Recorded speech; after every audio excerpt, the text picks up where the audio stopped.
Since the Middle Ages, the name Guinevere has evoked powerful feelings and created strong visuals for writers and artists alike. She is one of the oldest known characters in the English literature, having been recreated and recast by each era that has embraced the Arthurian legends.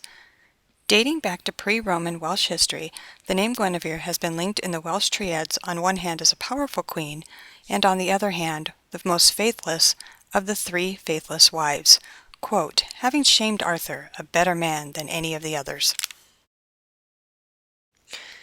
In the early Middle Ages, writers depict her in two-dimensional terms. She is a stately queen, a Christian queen, the noble and loyal wife of Arthur. She is educated, well-bred, rich, powerful, and of course, and most importantly, beautiful.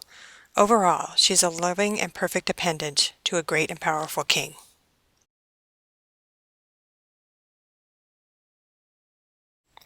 As the legends evolved in the later Middle Ages, Guinevere became not just the idyllic, beautiful, Christian queen and wife, but she gains a personality.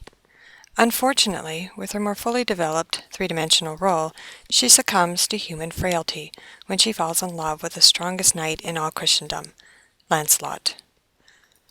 Guinevere becomes the epitome of the famous Aquitaine French courtly lover, where she is now best remembered for her relationship with Lancelot and her faithlessness to Arthur.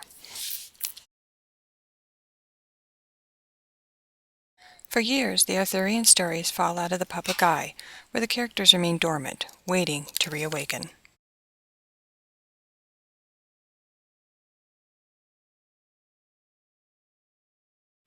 When the Arthurian legends are revived during England's Victorian era, Guinevere's role is controversial at best, with many artists demonizing her betrayal of Arthur. She is portrayed as the ultimate symbol for infidelity and the sins of female sexuality. Her addiction to the flesh causes the fall of the idyllic Arthurian world. Caught with Lancelot in her bedroom, she truly has become the most faithless wife.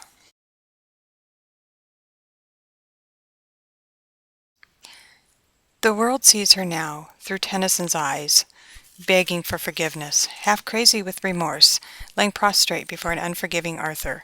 For her sins, she is condemned to live her life alone without love in a nunnery until her death. She is tormented, at times threatened with burning at the stake, eternal hell, and death. Thankfully, the women's movement in the 1960s and 70s, both in England and the US, gave Guinevere back her dignity. She is now a warrior queen and the caretaker for Mother Nature. Sexuality is expected from her, and it is Guinevere, not Arthur, who has become the savior of people.